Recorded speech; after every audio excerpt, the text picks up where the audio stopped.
Bismillah. Assalamualaikum warahmatullahi wabarakatuh. Alhamdulillah wassalatu wassalamu ala Rasulillah wa ala alihi wa ashabihi wa wala wala hawla wala quwwata illa billah. Asyhadu an la ilaha illallah wahdahu la syarika lah wa asyhadu anna sayyidina Muhammadan abduhu wa rasuluh. Allahumma shalli wa sallim ala sayyidina Muhammad wa ala alihi wa ashabihi ajma'in. Alhamdulillah pagi hari ini Bapak Ibu dimuliakan Allah Subhanahu wa taala, jamaah Masjid Baitul Haq dan rahmati Allah Subhanahu wa taala. Pagi hari ini kita bersyukur kepada Allah atas nikmat yang luar biasa. Nikmat bangun pagi hari yang itu melebihi nikmat materi yang kita punya. Lalu kita mengucapkan alhamdulillahilladzi ahyana ba'da ma amatana wa ilaihi nusyur. Yang kedua adalah nikmat bersujud di rumah Allah Subhanahu wa taala, dan ini lebih tinggi daripada nikmat bangun, Pak. Nikmat bersujud di rumahnya Allah Subhanahu wa taala. Pagi hari ini tema kita adalah terkait dengan kita sebagai orang tua sekaligus sebagai guru. Di dalam Al-Quran penyebutan kedua orang tua, kalau dalam bahasa Indonesia itu ayah dan ibu itu disebut kedua orang tua. Dan di dalam Al-Quran terminologi atau bahasa yang digunakan terkait dengan kedua orang tua itu ada dua. Yang pertama adalah wabil walidain, terhadap kedua orang tua. Yang kedua adalah wali abawaihi, dan bagi kedua orang tua. Maknanya sama. Makanya kalau ada orang tidak paham bahasa Arab, kemudian hanya memahami Al-Quran dari terjemahannya, bisa salah dalam pemahaman. Karena bahasa Indonesia hanya mewakili dua kata ini dengan makna kedua orang tua. Tetapi diksi yang dipilih oleh Allah terkait dengan makna yang sama, tapi dengan penggunaan kata yang berbeda, itu sebenarnya menunjukkan makna tidak persis sama. Penekanannya, ada penekanan di sini. Jadi misalnya tadi wabil walidain, kemudian wali abawaihi. Ketika disebut wabil walidain, kedua orang tua itu biasanya terkait dengan bakti. Ya. Wabil walidaini ihsan, dan kepada kedua orang tua hendaklah berbuat ihsan. Kemudian yang kedua, kalau terkait dengan kedua orang tua terkait dengan penggunaan diksi atau kata wabil wali abawaihi, itu satu terkait dengan waris harta, Pak. Harta itu lebih ditekankan kalau kedua orang tua antara ayah atau ibu. Kemana biasanya? Penekanannya biasanya kepada bapak, kan gitu ya. Kalau terkait dengan masalah harta. Kalau kita sebut misalnya wali abawaihi, menggunakan kata-kata abawaihi, itu dalam hadis juga disebutkan terkait dengan tanggung jawab keturunan. Misalnya begini, kullu mauludin yuladu 'alal fitrah, setiap anak lahir dalam kondisi suci. Kemudian fa'abawah, ya, apa maknanya fa'abawah, maka kedua orang tuanya lah, ya, ayyuhawidanihi au yanas sironi, yang membuat anak ini nyeleweng. Anak ini suci, tetapi yang membuat nyeleweng itu adalah kedua orang tuanya. Tapi diksi yang digunakan bukan wabil walidain, bukan walidain, tapi adalah abawah. Apa maknanya? Kalau wabil walidain itu walada, berasal dari kata waladayan, itu melahirkan. Itu yang melahirkan siapa? Bapak atau ibu? Ibu, ya. Makanya disebutkan dalam Al-Quran, wabil walidaini ihsan, terhadap kedua orang tua hendaklah berbuat ihsan. Siapa yang paling diihsani di antara kedua bapak ibu? Bapak atau ibu? Ibu, iya. 3 kali lebih banyak dibanding bapak. Kenapa 3 kali? Karena ibu itu lebih berat dibanding bapak 3 kali. Satu, kapan Pak? 3 kali Pak, ibu lebih berat dari bapak itu? Saat mengandung, iya kan? Satu saat mengandung, ya. Itu berat tuh, 9 bulan. Kemudian yang kedua, yang betul-betul antara hidup dan mati kapan? Saat melahirkan. Berat lagi yang nggak bisa tidur itu setelah melahirkan apa? Menyapih selama 2 tahun. Ya. Makanya kenapa ibu, salah satu tafsir di antara para ulama, kenapa ibu itu lebih dihormati dibanding bapak? Itu karena beratnya itu 3 kali lebih dahsyat dibanding bapaknya. Makanya enak kalau anaknya bagus, berbakti kepada orang tua, yang paling bertanggung jawab adalah, yang paling mendapat kenikmatan adalah ibunya. Makanya kalau laki-laki Pak, ada seorang ustaz saya, seorang ustaz, istrinya ada 4. Ngomong begini sama istrinya, memang power Pak. Sekali kamu salah satu istriku ini, raut wajahmu tidak disukai oleh ibuku. Sekali raut wajahmu tidak disukai oleh ibuku, aku lepas kamu. Saking hormatnya sama ibu. Terus kata dia, ibu saya, kalau dia butuh duit, langsung saya sodorkan dompetnya dan ATM-nya, silahkan ngambil. Berapapun yang dimaui. Enggak, ambil. Nggak bisa, silahkan ngambil sendiri. Karena saya dan harta saya adalah milik. Nah itu. Jadi tidak akan ditukar antara ibu dengan istri. Nah, itu yang benar Pak. Yang benar. Nah, kalau yang banyak ya ditukar Pak. Kalau yang benar tidak ditukar antara ibu dan istri. Ibu tetap lebih bagi laki-laki tetap lebih mahal dibanding dengan pasangan. Karena surga kita itu ada di mana? Di bawah telapak kaki istri atau di bawah telapak kaki ibu? Di bawah telapak kaki ibu. Makanya jangan sampai kehilangan surga di bawah telapak kaki ibu. Sehingga kata-kata kalimat wabil walidain, diksinya adalah diksi yang mengarahkan kepada ibu, kosakata tersebut. Tetapi ketika anak kita tidak baik, anak kita bermasalah, maka diksi yang digunakan oleh hadis adalah wal fa'abawah, kedua orang tua. Siapa yang diksi di sini? Abawah itu dari kosakatanya dari mana? Abun, bapak ya. Bapak itu apa? Maka yang paling bertanggung jawab kalau di keluarga kita ada masalah, anak kita bermasalah, yang paling bertanggung jawab ini bapak-bapak ini. Itu diksi yang digunakan oleh anak. Makanya enak, anaknya rusak bapaknya, anaknya baik ibunya.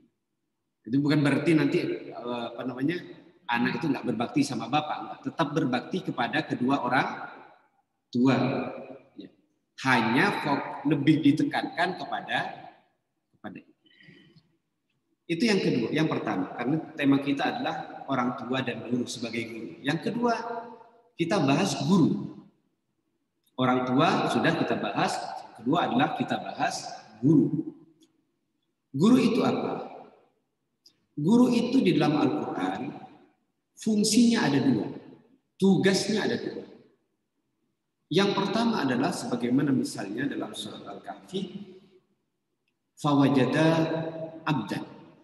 Ketika Nabi Musa diperintahkan untuk mencari guru oleh Allah Subhanahu wa taala, dan gurunya namanya siapa? Nabi Khidir alaihissalam. Maka Nabi Musa dan temannya ini mencari. Kemudian lalu dia mendapatkan. Maka fawajada abdan. Lalu kedua orang ini mendapatkan seorang hamba. Min ibadina, dari hamba-hamba kami. Ya. Lalu dijelaskan hamba yang ditemui oleh Nabi Musa ini. Dijelaskan oleh Allah Subhanahu wa taala, hamba yang ditemui ini adalah sebagai guru. Sebagai gurunya Nabi Musa, yaitu Nabi Khidir alaihissalam. Kemudian dijelaskan kriteria hamba yang nanti menjadi gurunya Nabi Musa itu adalah atainahu rahmatan.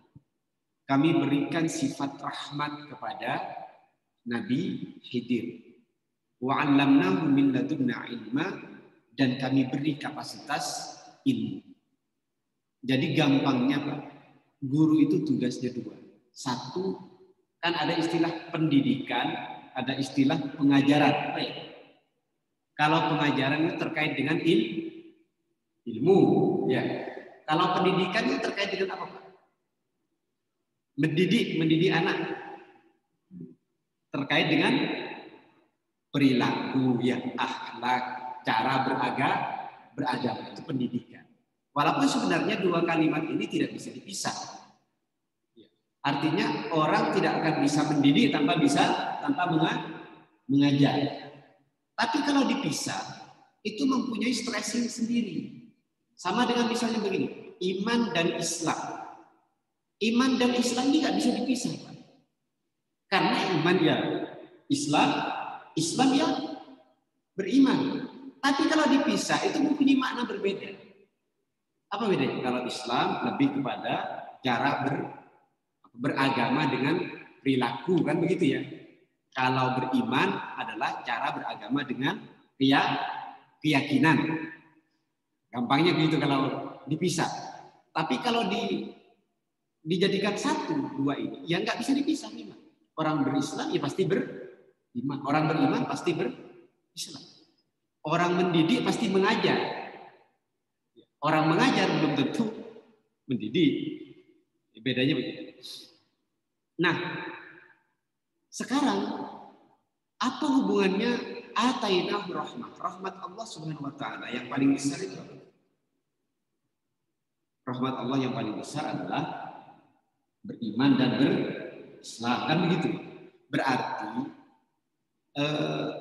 rahmat yang dimaksud adalah mendidik muridnya, murid-murid kita itu menjadi orang beragama, menjadi orang berakhlak dengan baik, kan begitu. Jadi tugas guru adalah mendidik dan mengajar. Itu tugas guru. Tujuannya apa? Tujuannya dari mendidik ini lahir menjadi anak-anak yang soleh, sebagaimana doa kita, Rabbi habli minas salihin.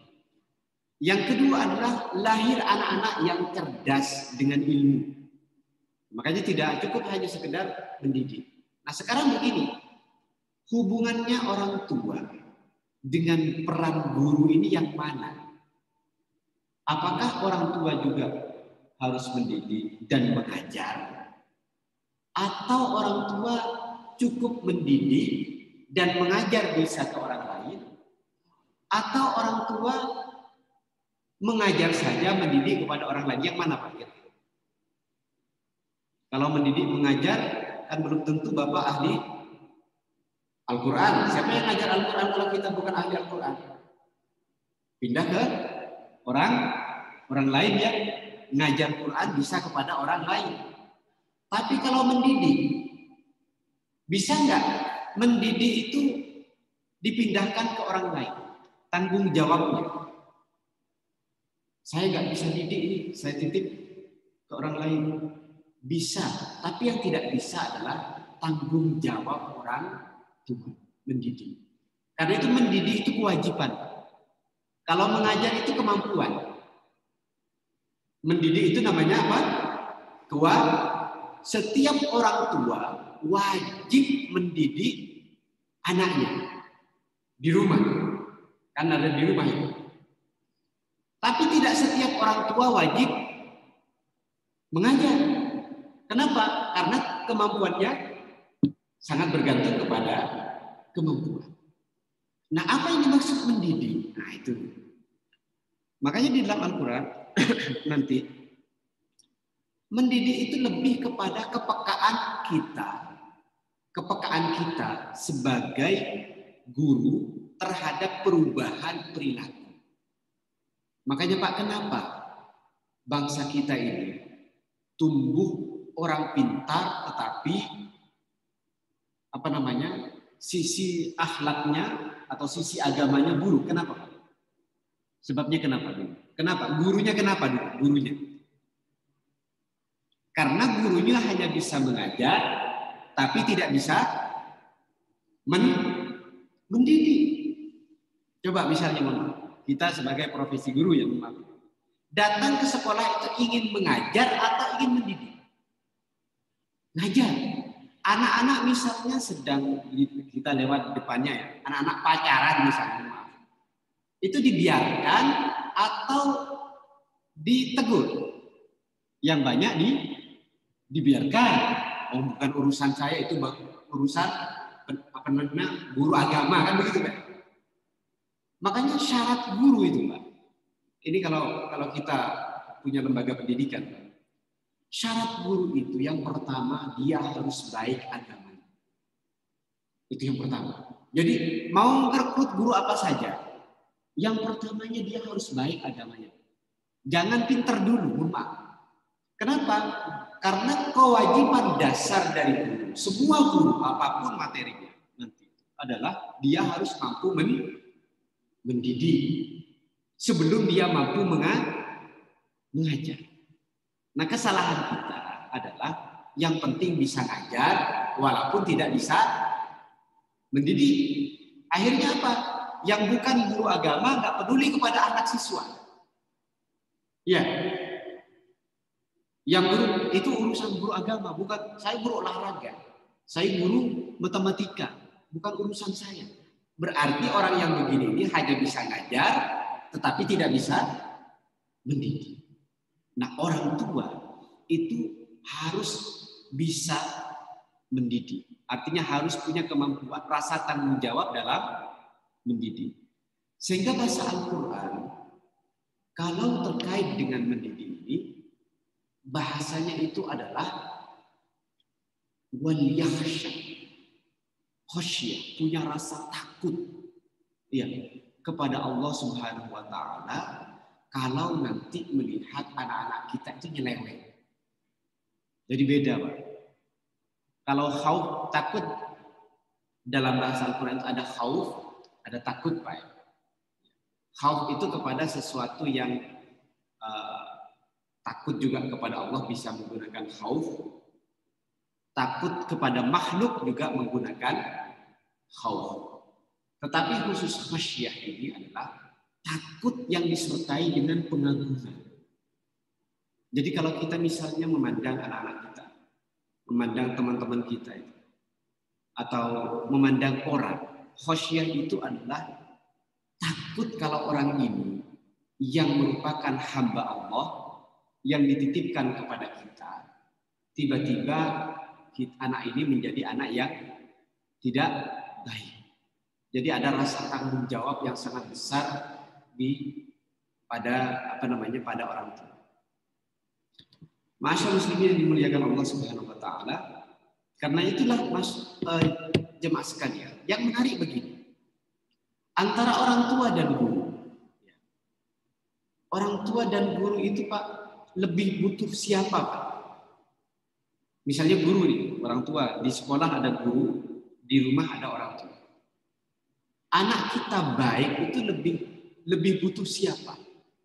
Maksudnya orang tua itu lebih butuh anak kita baik atau gurunya yang lebih butuh anak kita itu menjadi baik? Pasti jawabannya adalah orang tua. Nah, kalau sekolah Islam sekarang, yang sekolah yang betul-betul memang mendesain guru itu mampu mendidik dan mengajar. Guru agar bisa mendidik dan mengajar dengan baik itu butuh apa? butuh pelatihan yang sangat banyak ya kan, sampai berapa ratus jam guru dilatih sedemikian rupa. Sekarang pertanyaannya, adakah orang tua yang dilatih sampai sedemikian rupa agar bisa mendidik putra-putri? Ada dengan parenting begitu ya, atau pengajian begini ya. Itu bagian. Tapi yang lebih banyak adalah guru didesain sedemikian. Artinya lebih serius guru dalam mendidik dan mengajar putra-putri kita. Mestinya kan lebih serius kita di rumah. Karena ini jamaah sekalian, terutama bagi kita bapak-bapak, tanggung jawab di rumah itu jauh lebih besar. Tanggung jawabnya dibanding selain kita.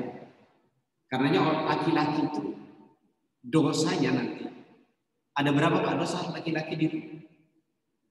Kalau di rumah dosa laki-laki dan dosa bapak-bapak ini ada berapa? Yang diberikan oleh Allah Subhanahu wa taala kepada kita. Satu, dosa diri sendiri kan? Ya, kalau kita bermaksiat kepada Allah. Yang kedua, dosanya siapa? Ya, dosanya istri kita ketika istri bermaksiat kepada Allah dan kita biarkan.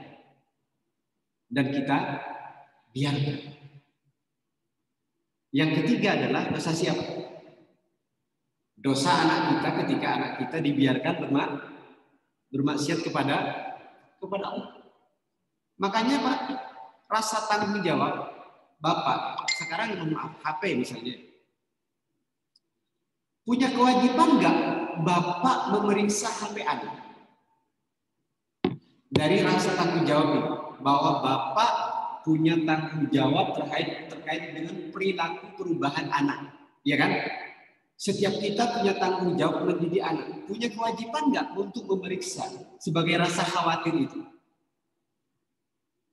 Iya. Mestinya kita juga kalau tidak bisa memeriksa secara langsung harus tahu, dikontrol. Dulu kita akan marah-marah kalau ada dua cowok di depan rumah mau menggoda anak kita.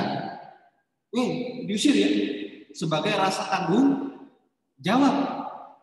Siapa kamu? Supaya anak kita tidak melanggar syariat Allah. Sekarang anaknya masuk di sini. Ya, masuk di HP. Berarti misalnya, mohon maaf ini, terkait istri misalnya, punya tanggung jawab untuk meriksa HP-nya istri. Siapa yang lebih wajib? Istri meriksa HP-nya suami atau suami meriksa HP-nya istri? Hah? Dua-duanya. Tapi yang paling banyak siapa? Istri meriksa HP-nya suami. Tapi kalau terkait dengan tanggung jawab di hadapan Allah, mestinya yang lebih wajib adalah suami meriksa HP-nya istri. Jangan sampai ada, misalnya begitu, kalau kita timbul kecurigaan, gitu. Tapi kan kita saling percaya, ya, laki-laki percaya sama istri. Mohon maaf Bu ya. Artinya dari rasa tanggung jawab dalam mendidik di dalam rumah tangga itu ada.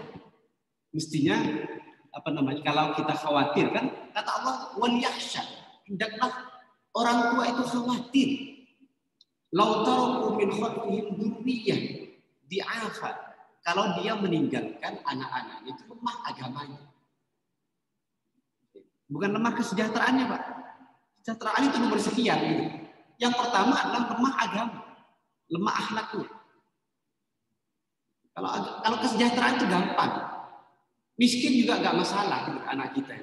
Sehingga misalnya Khalifah Umar bin Abdul Aziz ketika ditanya, itu kenapa engkau meninggalkan anakmu itu dalam kondisi miskin? Miskin Pak, nggak nyampe 1 dinar satu orang itu, Pak. Nggak nyampe 1 dinar, itu kira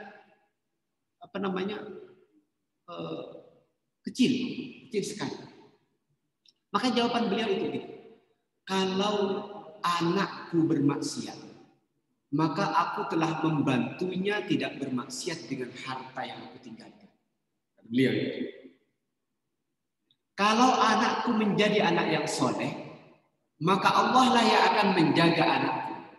Wa huwa yatawallas sholihun. Dialah Allah yang menjadi penanggung jawab orang-orang yang soleh.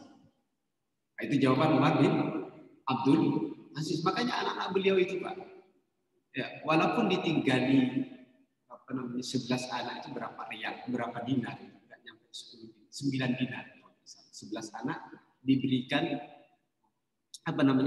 warisan khalifah terbesar di dunia. Warisannya 11 anak itu kalau nggak salah 9 dinar. Berarti tidak sampai satu dinar. 1 dinar itu 4,25 gram. 4,4 gram seperempat. Berarti 4/4 gram. Sekarang duitnya berapa? Ya, 1 gramnya 1 juta ya. Berarti kalau 4 gram 4.500.000.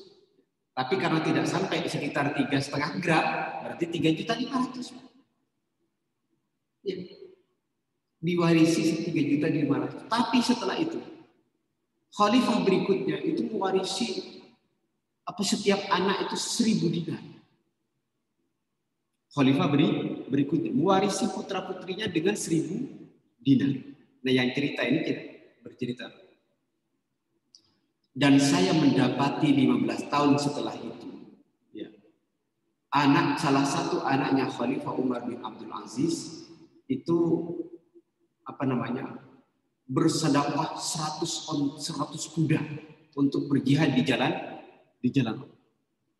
Dan saya mendapati anaknya yang mendapatkan warisan 1.000 dinar itu salah satunya menjadi pengemis di jalan, di pasar. Ya, maka benar kata beliau, ketika kita mewarisi anak kita menjadi anak soleh, iya,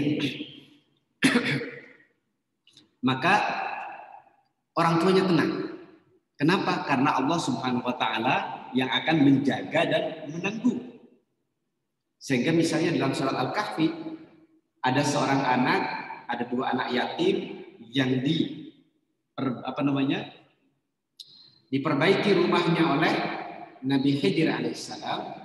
Sebab anak ini diperbaiki rumahnya adalah wa kana abuhuma sholiha.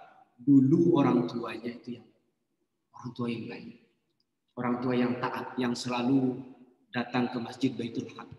Maka anaknya dijaga oleh Allah Subhanahu wa Ta'ala. Karena solusinya, Pak,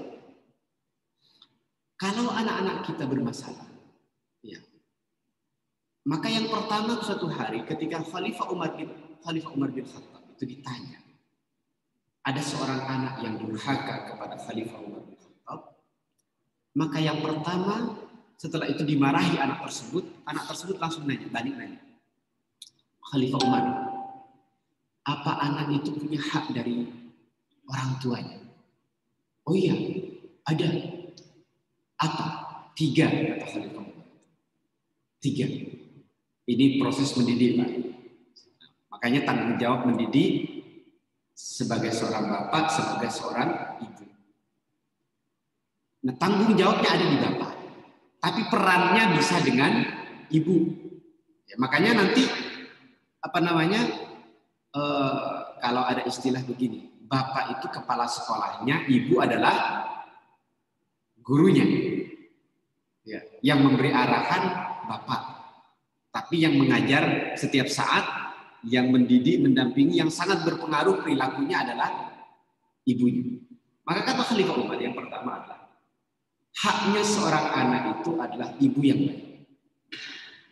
Haknya seorang anak adalah ibu yang baik. Karena haknya seorang anak ibu yang baik, berarti tugas bapak-bapak itu apa? Bukan mencari ibu yang baik, Pak. Sudah punya ibu. Mendidik istri kita menjadi ibu yang baik. Berarti tugas kita, bapak-bapak di sini, mendidik, ya. Apa yang disebut mendidik itu? Balik lagi tadi. Peka terhadap perubahan perilaku istri. Peka terhadap perubahan perilaku. Nah, apa yang masuk peka itu? Hal-hal yang nanti dianggap oleh kita melanggar syariat. Itu yang kita luruskan. Makanya ibaratnya begini, Pak. Kalau kita sering main basket ya, iya kan? Main basket itu yang dijaga oleh pengawas basket itu apa? Oleh juri dijaga jatuhnya basket di luar garis kan itu ya. Selama dia masih di dalam garis, dia mau main kayak apapun boleh nggak? Boleh. Jadi tugas bapak-bapak, tugas kita adalah menjaga keluarga kita, termasuk ibu kepada anaknya nanti, agar anaknya itu nggak keluar garis. Itu saja. Jadi bukan itu saja ya, ada dua hal. Yang pertama, cari yang lebih utama di dalam garis itu. Kan di dalam garis bertingkat-tingkat, Pak. Misalnya begini, di dalam masjid misalnya. Di dalam masjid bisa langsung duduk kan gitu ya. Bisa duduk sholat tahiyatul masjid dulu, atau bisa bisa ngaji kan gitu.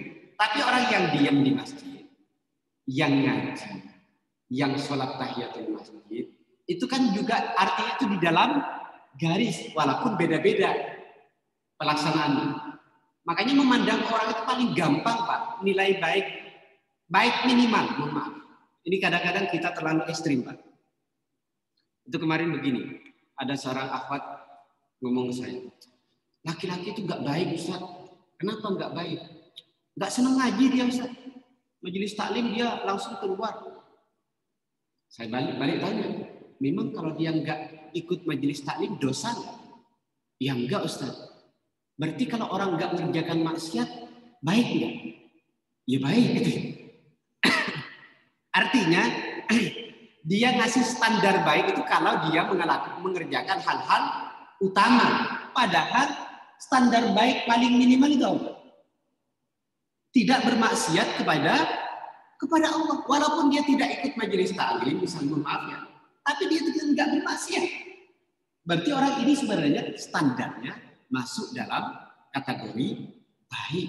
Maksudnya masih di dalam area garis yang diperbolehkan di dalam Islam. Bisa jadi dia belajar lewat YouTube, bisa jadi dia dan lain sebagainya, baca buku dan lain sebagainya. Nah, sehingga kita memandang baik orang itu luas gitu. Tidak harus dalam makna yang sangat sempit, harus majelis taklim, harus harus qobliyah ba'diyah misalnya begitu. Oh ini enggak baik, ini enggak pernah qobliyah, enggak pernah ba'diyah. Kan dia tidak bermaksiat, dia tidak melanggar perintahnya. Maka ini sudah kategori baik. Termasuk dalam menilai anak juga gitu. Tentu kita nanti akan mengarahkan kepada yang lebih baik, tapi ada standar minimal baik yang perlu kita jaga. Makanya anak saya misalnya main ke sana kemari, enggak apa-apa. Selama tidak mencuri, selama tidak mengganggu temannya dan lain sebagainya. Nah, itu yang pertama. Makanya bahasanya Al-Quran ketika nanti anak kita ini bermasalah, maka selanjutnya adalah bahasa Al-Quran, hendaklah orang tua yang diperbaiki hubungannya dengan Allah Subhanahu wa taala. Falyattaqullah, hendaklah orang tua itu yang bertakwa. Nah, ini peran mendidik itu yang paling besar itu di ibu. Sehingga dikisahkan di dalam Al-Quran, kenapa ada kisah Nabi Ismail dan Nabi Siti Hajar. Apa pesannya, Pak? Pesan dari kisah Nabi Ismail dan Siti Hajar. Nabi Ismail itu dididik oleh Siti Hajar atau Nabi Ibrahim? Siapa yang paling berperan membentuk pribadi Nabi Ismail? Siti Hajar. Artinya siapa? Bapak atau ibu? Ibu. Makanya kalau ibu itu bahasa Al-Quran, betul. Kalau ibu kita, ya, kalau kaum ibu ini menjadi baik, maka ibu itu kedudukannya separuh agama. Tugas suami separuh agama udah selesai, Pak. Ya, ditangani ibu. Makanya menjadi laki-laki itu harus betul-betul qawwam, pemimpin di dalam rumah tangga. Apa yang maksud pemimpin? Mampu mengarahkan, mampu membimbing keluarga kita menjadi ibu yang baik bagi anaknya. Itu kata Khalifah Umar yang pertama. Yang kedua, kata Khalifah Umar, ajari anakmu Al-Quran. Atau gampangnya ajari agama. Dan yang ketiga, kata Khalifah Umar, beri nama yang baik. Itu. Ada 3, Pak. 1, beri ibu yang baik, anak-anak kita. Yang kedua adalah beri nama yang baik, dan yang ketiga adalah ajari Al-Quran. Ajari. Kemarin saya dengar video itu, Pak. Ada seorang ibu yang 11 anaknya hafid. Itu kata beliau, saya prinsipnya 3.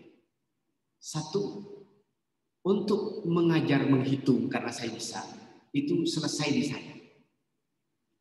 Mengajar membaca Al-Quran itu selesai di saya, karena saya bisa. Mengajar membaca itu selesai di saya, di ibu. Jadi semua anak saya selesaikan baca Qurannya dengan baik. Saya selesaikan kemampuan dia membaca. Saya selesaikan dia kemampuan menghitung. Itu kan fondasi dasar dalam belajar konsep pembelajaran. Membaca dan menghitung. Dan ternyata betul anak-anaknya menjadi hafid Al-Quran. Nah, itu yang digambarkan di dalam Al-Quran. Sehingga kalau anak kita kewajiban mendidik itu adalah peran orang tua, tanggung jawab orang tua yang sangat besar, baik bapak ataupun ibu. Ya. Makanya tiap hari itu mestinya kita itu melihat anak-anak itu kita. Misalnya nggak sholat misalnya, maka harus tetap konsisten, Pak, untuk menegur anak kita supaya sholat, tidak dibiarkan. Ada seorang ibu begini, Pak. Pada suatu hari, anaknya udah besar, udah remaja. Gitu. Anak ini melawan terus, nggak mempan dinasihati oleh ibunya. Oleh sang ibu, oleh Ustadz tadi ketika konsultasi, dia disuruh begini, karena di ayat tersebut, di ayat selanjutnya di surat An-Nisa ini, kalau anakmu bermasalah, tidak taat kepada Allah, nakal dalam bahasa tanda kutip, maka hendaklah falyattaqullah, orang tuanya yang bertakwa kepada Allah. Apa ekspresi bentuk takwanya? Membangun hubungan dengan Allah. Lalu apa tips dari Ustadz tersebut? Gini aja tuh. Sambian tidak perlu marah-marahin anak sambian, tidak sholat, tidak ini. Cukup nasihati, yang penting gugur kewajiban bahwa sambian tidak membiarkan anak tersebut bermaksiat. Nak, sudah sholat, nak? Ya. Apa nanya-nanya? Nah, kan sudah selesai kan? Kita ngingatkan. Tapi nggak usah dimarah, karena kalau marah udah nggak mempan, begitu, Pak. Terus apa, Ustaz? Gini saja. Kalau malam kata Ustaz tersebut, ibu sholat di samping anak ibu. Sholat di samping anak ibu. Sholat malam. Terus apa? Doakan anak ibu. Betul, Pak. Dia datang ke kamar anaknya dan dia sholat. Ada tak sunnahnya begitu, Ustaz? Ya. Ditanya begitu, dalilnya apa? Dalilnya mensolati anaknya. Bukan begitu. Nanti ini begini, Sa'id bin Musayyab itu begini. Sa'id bin Musayyab itu tabi'in senior setelah masa sahabat. Lihat anaknya yang masih kecil, dia ngomong begini.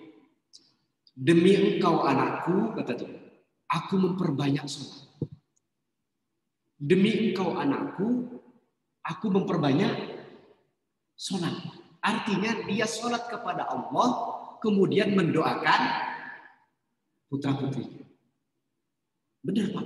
Anak ini lihat kok ada putih-putih gitu. Oh, ibu sholat. Bangun, dilihat ibunya sholat di dekat antum. Habis itu pura-pura tidur.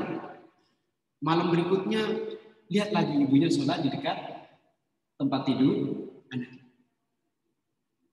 Terus begitu, malam dulu. Anak ini pura-pura tidur, melihat ibunya sholat. Tapi ketika anak ini, ibunya berdoa, anak ini dengar. Didoakan, ya Allah. Dan doanya apa? Serius. Entah di malam keberapa. Anak bandel ini, ya, anak yang tidak mendengarkan orang tuanya, turun Pak dari ranjang tidurnya itu sujud, nangis di depan ibunya.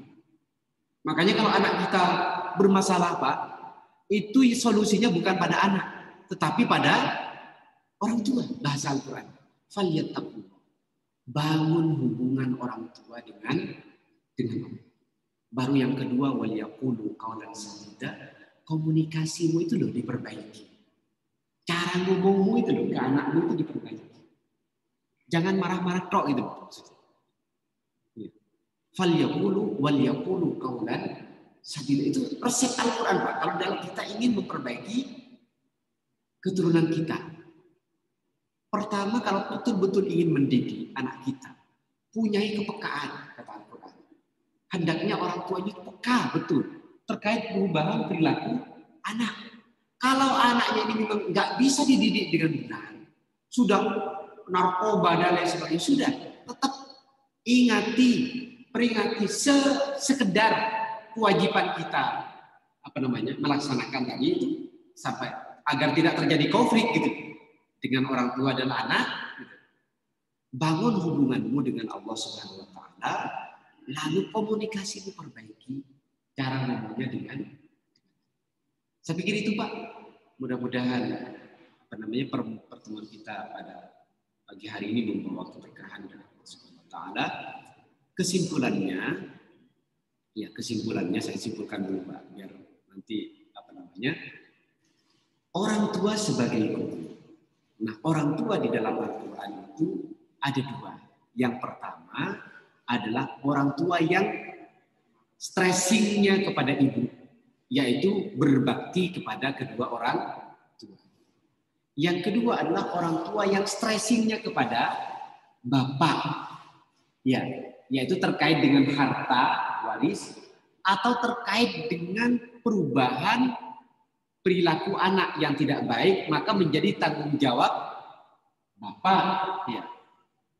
Kemudian yang ketiga, karena kita di rumah ini tidak hanya sekedar orang tua, tugas kita juga sebagai guru. Dan fungsi guru itu ada dua, mendidik dan mengajar. Maka yang tidak bisa diwakilkan dari kedua fungsi, salah satu dari kedua fungsi ini adalah mendidik. Itu nggak bisa diwakilkan. Kalau ada kita melihat dibantu oleh guru yang lain, atau misalnya dipondokkan, itu membantu orang tua, bukan mengambil alih tanggung jawab orang tua. Makanya ketika anak pulang, proses mendidik itu tetap harus berjalan di dalam keluarga. Supaya kita bisa mendidik, kata Khalifah Umar, hadirkan istri yang baik. Ibu-ibu harus menjadi ibu yang baik bagi putra. Nah, berarti kita harus mampu mendidik keluarga kita. Ketika anak kita terpaksa, anak kita lahir dalam kondisi tidak taat kepada Allah, maka yang harus diperbaiki adalah orang tuanya, bukan anaknya. Apa yang harus diperbaiki? Pertama, hubungan dia dengan Allah Subhanahu wa taala, dan yang kedua adalah cara dia berkomunikasi. Demikian kesimpulannya. Monggo kalau ada yang mau didiskusikan Pak.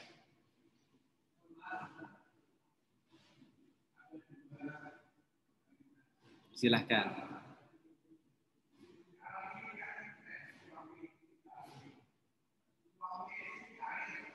Suami istri apa?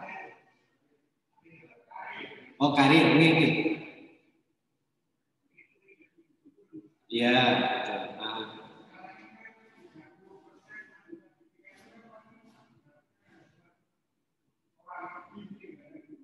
Iya.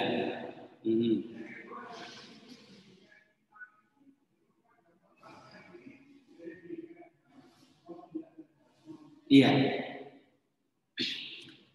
Pertanyaan dari Bapak kita adalah suami istri karir. Ya, kemudian yang kedua adalah pendidikan banyak melepaskan dari sisi agama, dari sisi mendidiknya. Mengajarnya ada, tapi mendidiknya kurang.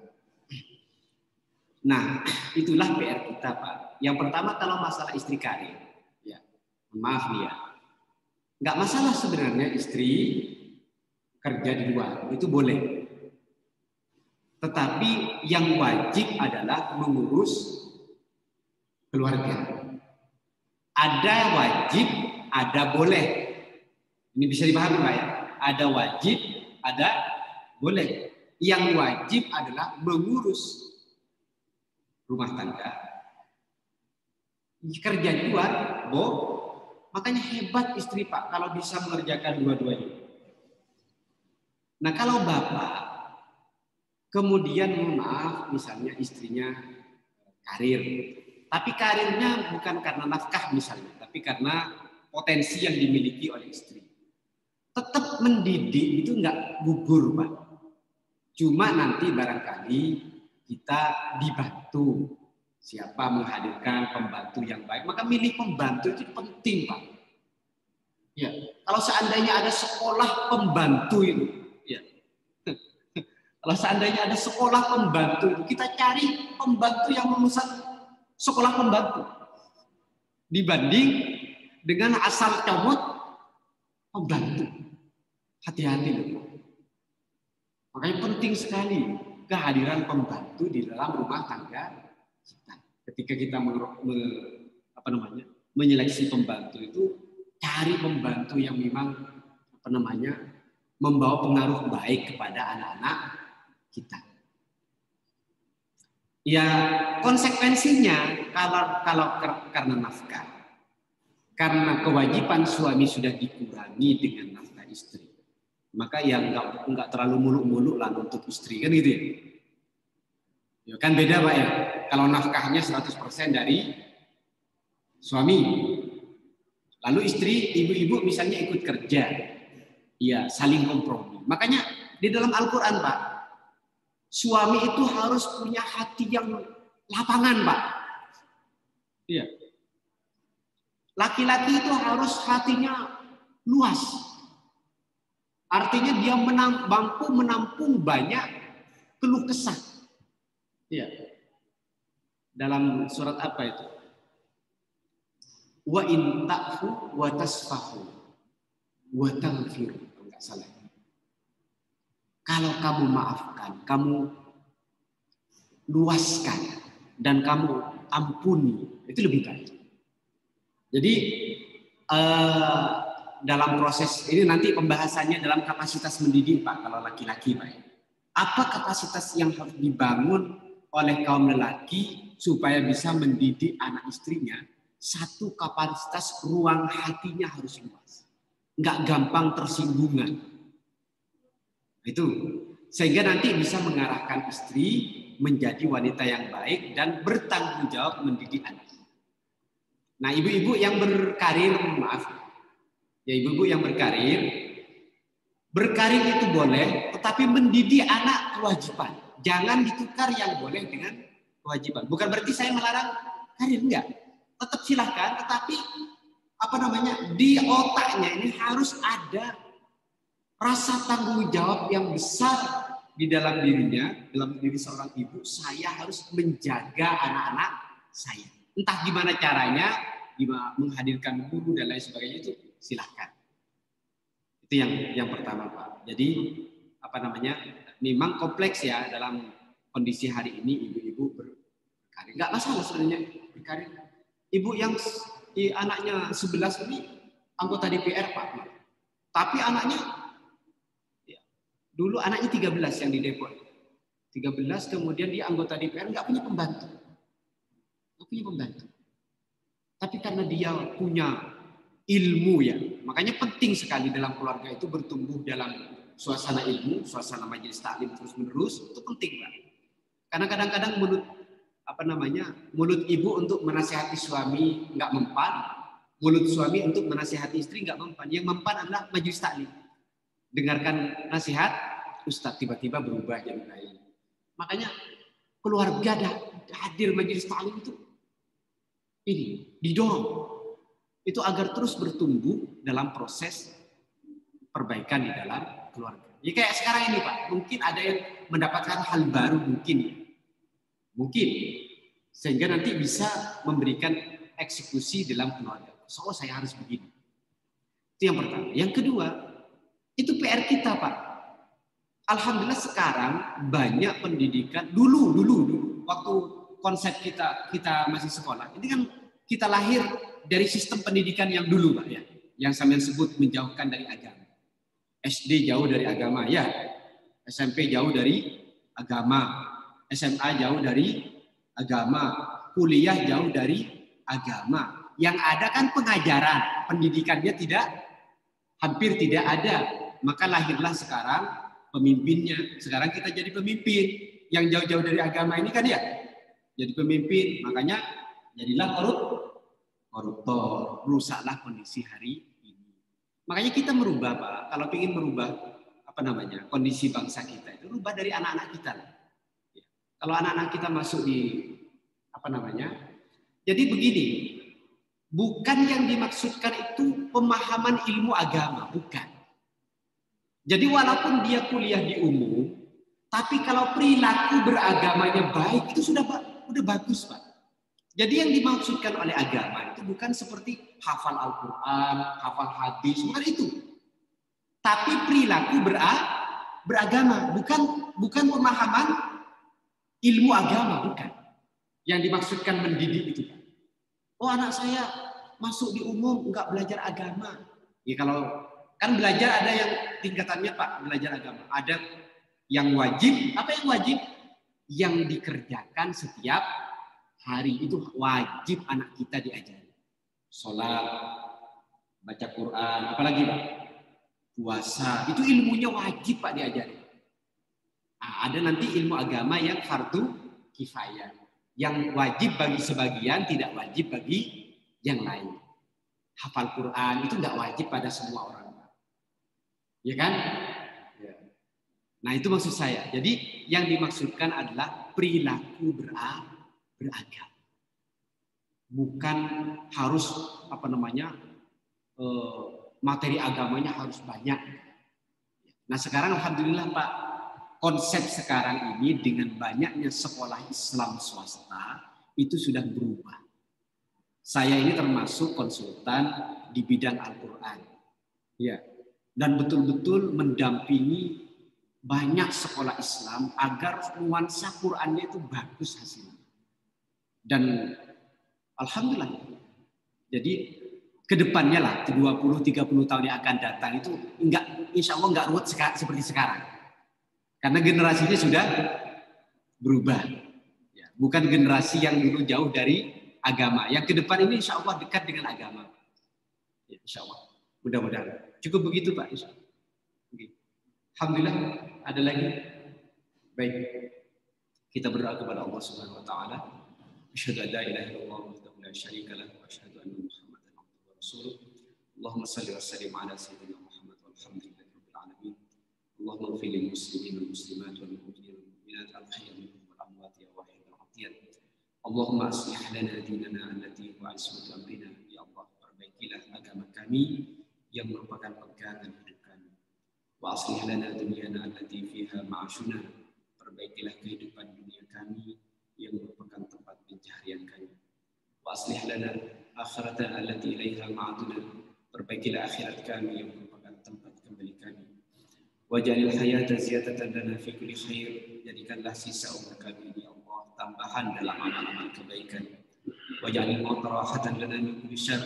Dan jadikanlah kematian kami akhir dari keburukan dan dosa-dosa kami. Rabbana ighfir lana dzunubana wa liwalidayna warhamhum kama rabbawna shighara. Rabbana atina fid dunya hasanah wa fil akhirati hasanah wa qina adzabannar. Subhana rabbika rabbil izzati 'amma yasifun wa salamun 'alal mursalin walhamdulillahi rabbil alamin. Wassalamualaikum warahmatullahi